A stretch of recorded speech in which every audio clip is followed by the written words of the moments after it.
रात का तीसरा पहर था। चांदनी खिड़की से झांक रही थी। नीलम आईने के सामने खड़ी थी। इसके बाल खुद ब खुद सांवर रहे थे, जैसे कोई नादीदा हाथ उन्हें सहला रहा हो। अचानक आईने में एक परछाई नजर आई, सुर्ख आंखें, एक खौफनाक मुस्कुराहट। नीलम ने मोड़ कर देखा, लेकिन कमरा खाली था। ये पहला मौका नहीं था। कई दिनों से इसे महसूस हो रहा था कि कोई उसके आसपास मौजूद है, मगर नजर नहीं आता।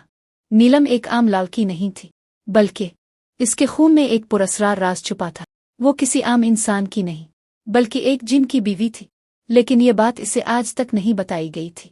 एक दिन नीलम को घर के तहखाने से एक पुराना संदूक मिला। वो आहिस्ता आहिस्ता इसकी तरफ बढ़ी। संदूक पर मिट्टी जमी हुई थी। इसने धीरे से इसे खोला। अंदर एक खानदानी किताब पड़ी थी। नीलम ने किताब उठाई। इस पर अजीब और गरीब जुबान में कुछ तहरीर था। जैसे ही इसने वो अल्फाज पढ़े, कमरे में तूफान बरपा हो गया। दरवाजे खुद ब खुद बंद होने लगे, खिड़कियां जोर जोर से बजने लगे, और फिर एक खौफनाक गरजदार आवाज आई, नीलम, तुमने मेरा इंतजार बहुत करवा दिया। नीलम की तेज सांस लेने की आवाज। एक काला धुआं सा कमरे में फैल गया, और इसमें से एक कदावर खौफनाक लेकिन दिलकश जिन नुमदार हुआ। इसकी सुर्ख आंखें नीलम को तक रही थीं। नीलम पीछे हटने लगी, मगर इसके पांव जमीन से चिपक गए। जिन ने हाथ बढ़ाया, और अचानक नीलम के दिमाग में एक पुरानी याद ताज़ा हो गई। वो ख्वाब जो वो बचपन से देख रही थी, वो आवाज जो इसे अक्सर सुनाई देती थी, सब हकीकत थी। नीलम, तुम मेरी दुल्हन हो, तुम्हारी रूह मेरी है।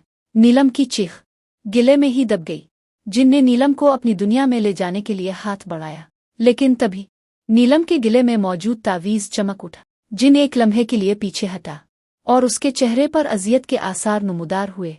ये तावीज़ हमारी मोहब्बत के दरमियान नहीं आ सकता। नीलम को दो रास्ते दिखाई दे रहे थे।